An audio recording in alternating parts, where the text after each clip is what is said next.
Alors, il y a eu récemment une petite joute verbale, j'ai envie de dire, entre toi et Durandal, Ouais. autre créateur de contenu Yes. cinéma, parce que Durandal, donc, qui est un vieux de la vieille, hein, qui existe depuis très longtemps, disait mes vidéos sur le cinéma, elles ont perdu un nombre incalculable de vues, Ouais. alors que je fais à peu près la même chose. Et donc lui, il disait, c'est parce qu'ils ont changé l'algorithme. Toi, tu lui as dit, c'est pas l'algorithme qui a changé, c'est toi qui évolue pas assez, il faut s'adapter au comportement, les gens, ils veulent des contenus plus courts, etc., etc. En fait, moi, j'aime pas cette idée de toujours accuser l'algorithme. Parce que, et j'adore Durandal, hein. Pour moi c'est l'un des piliers, je l'aime beaucoup, il a l'air super, j'ai jamais rencontré mais il a l'air super.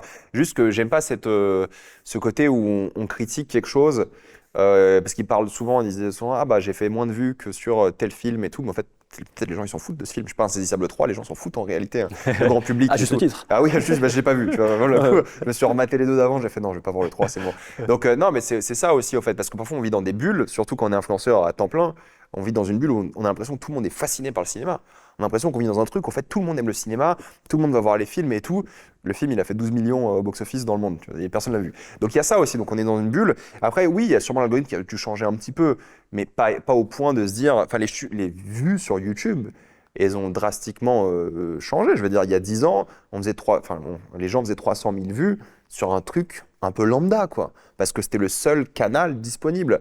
Et maintenant, ce qui s'est passé, c'est que les gens ils regardent plus YouTube en termes de durée de vidéo, parce qu'avant, les gens ils venaient sur YouTube, ils regardaient, ah, est-ce qu'il a aimé? Oui, non, ok, c'est bon.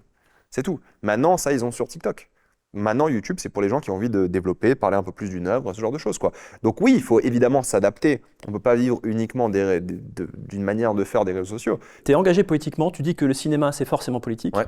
Mais en revanche, tout ce qui se rapproche des réseaux, le fonctionnement des réseaux, le fonctionnement des algorithmes, qui est comme une immense boîte noire, personne ne sait comment ça se passe, j'ai l'impression que ta conscience politique s'arrête à la porte des réseaux. C'est-à-dire que tu ne vas pas dire les réseaux poussent les contenus courts et avoir une analyse politique derrière ça, alors que tu préfères les contenus longs. Tu vois Ouais. ce que je veux dire? Bah, c'est le jeu, hein.